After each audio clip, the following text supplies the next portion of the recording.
মামলা গ্রহণ না করার অভিযোগে নীলফামারীর সৈয়দপুর থানার সামনে প্রতিপক্ষের হামলায় নিহতের মরদেহ রেখে বিক্ষোভ করেছেন স্বজন ও এলাকাবাসীরা।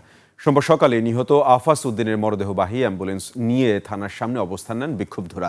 এ সময় তারা সড়ক অবরোধ করে বিক্ষোভ করেন এবং থানার ভারপ্রাপ্ত কর্মকর্তার বিরুদ্ধে বিভিন্ন স্লোগান দেন। স্থানীয়রা জানান, গত ৩ জুন উপজেলার খাতামধুপুর ইউনিয়নের কাছারিপাড়া এলাকায় গাছের পাতাকে ছেঁড়াকে কেন্দ্র করে দুই পরিবারের মধ্যে হাতাহাতির ঘটনা ঘটে। পরে ওই রাতেই আফাস উদ্দিনের বাড়িতে আগুন দেওয়া হয় এবং তার শরীরে অ্যাসিড নিক্ষেপ করে।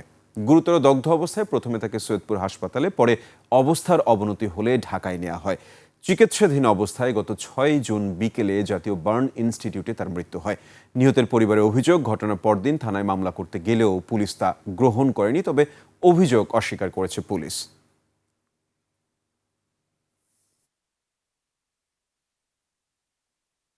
গতকালকে ওনারা আসছিল, আর এই বিকেলবেলা এজাহার একটা নিয়ে আসছিল। এজাহারে কিছু ত্রুটি ছিল, যেমন ঘর পোড়া গেছে, কিছু ক্ষয়ক্ষতি দেখানো হয়েছে। ক্ষতির পরিমাণগুলো এজাহার উল্লেখ নেই।